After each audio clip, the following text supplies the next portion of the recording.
રાજકોટમાં 80,000થી વધુ વિદ્યાર્થીઓએ આત્મવિશ્વાસ સાથે બોર્ડ પરીક્ષાનો પ્રારંભ કર્યો।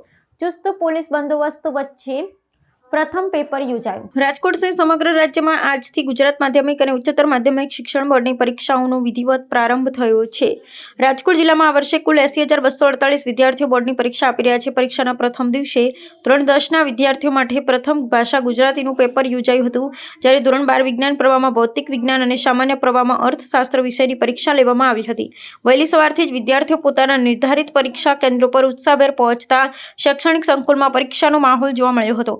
પરીક્ષાનું સુચારુ અને પારદર્શક સંચાલન માટે જિલ્લા શિક્ષણ વિભાગ દ્વારા વ્યાપક આયોજન કરવામાં આવ્યું છે। રાજકોટ જિલ્લામાં કુલ 2816 પરીક્ષા ખંડોમાં બેઠક વ્યવસ્થા ગોઠવવામાં આવી છે, જેમાં ગેરરીતિઓ અટકાવવા માટે તમામ કેન્દ્રોને સીસીટીવી કેમેરાની કડક દેખરેખ હેઠળ રાખવામાં આવ્યા છે। સમગ્ર જિલ્લાની પરીક્ષા પદ્ધતિ પર સીધું નિયંત્રણ રાખવા માટે કરણસિંહજી હાઈસ્કૂલ ખાતે અદ્યતન નિયંત્રણ કક્ષ કાર્યરત કરવામાં આવ્યો છે, જેથી વહીવટી અધિકારીઓ દરેક ગતિવિધિનું સતત નિરીક્ષણ કરી રહ્યા છે। વિદ્યાર્થીઓ નિર્ભય બની શાંતિપૂર્ણ વાતાવરણમાં પરીક્ષા આપી શકે તે હેતુથી તમામ કેન્દ્રો પર ચુસ્ત પોલીસ બંદોબસ્ત તૈનાત કરવામાં આવ્યો છે। જિલ્લા વહીવટી તંત્ર અને શિક્ષણ સમિતિ દ્વારા પરીક્ષાર્થીઓને માનસિક તણાવ મુક્ત રહી પ્રશ્નપત્ર લખવા માટે પ્રોત્સાહિત કરવામાં આવ્યા છે। પ્રથમ દિવસની પરીક્ષા દરમિયાન કોઈ અનિચ્છનીય બનાવ ન બને તે માટે ફ્લાઇંગ સ્ક્વોડ દ્વારા પણ વિવિધ કેન્દ્રો પર આકસ્મિક તપાસ હાથ ધરવામાં આવી હતી। આગામી દિવસોમાં પણ આ જ પ્રકારે ચુસ્ત સુરક્ષા અને શિસ્તબદ્ધ માહોલમાં પરીક્ષાઓ ચાલુ રહેશે। મારું નામ નિર્જરા શાહ છે। હું માસૂમ સ્કૂલમાં અત્યારે હાલમાં ભણું છું।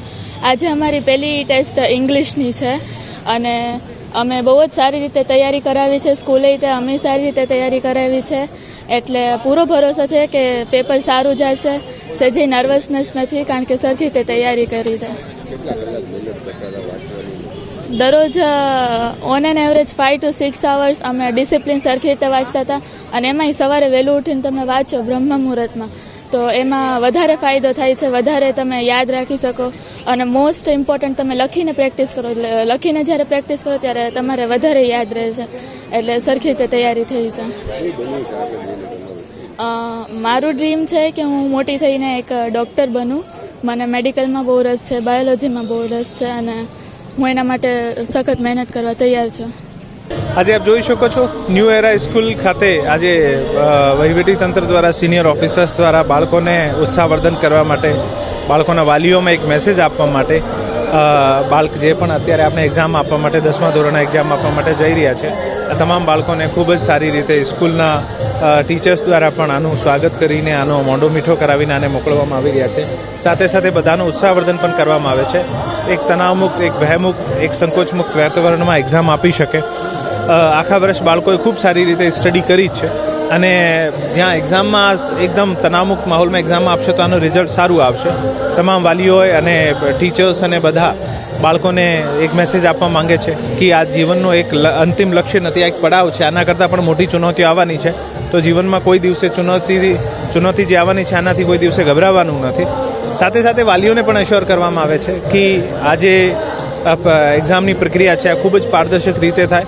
તમામ એક્ઝામ સેન્ટર્સ ઉપર જે પેપર રિસીવ કર્યાથી લઈને ડિસ્પેચ કર્યા સુધીની પ્રક્રિયા જે છે આ ઉચ્ચ કક્ષાના અધિકારીઓની દેખરેખમાં થાય। જિલ્લાના તમામ જે પણ નાનામાં નાના કોઈ સેન્સિટિવિટી જણાતી હતી ત્યાં તમામ સેન્ટર્સ ઉપર ક્લાસ 1 અને ક્લાસ 2 ઓફિસર્સની અપોઇન્ટમેન્ટ કરવામાં આવી છે, અને આ ઓફિસર્સ સંપૂર્ણ એક્ઝામ પ્રક્રિયા દરમિયાન આનું મોનિટરિંગ કરશે।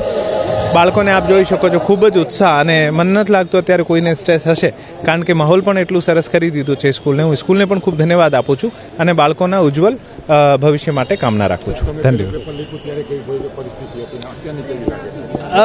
આમ જોઈએ તો પહેલાં પેપર પહેલાં બધા નર્વસ જ હોય, પણ આ આપણી જવાબદારી છે, અને ખૂબ સારો ઇનિશિયેટિવ પણ છે સ્કૂલનો કે આ બાળકોને જે સ્ટ્રેસ ફ્રી માહોલથી બહાર કાઢવાના, કારણ કે માનવ મસ્તિષ્ક જે છે જ્યારે તણાવમુક્ત, ચિંતામુક્ત રહે ત્યારે ખૂબ સારો આઉટપુટ આપી શકે છે, અને આ લોજિકથી બાળકોને આપણે અત્યારે થોડા હળવા કરીને મોકલીએ તો મને લાગે છે આનું રિઝલ્ટ સારું આવશે।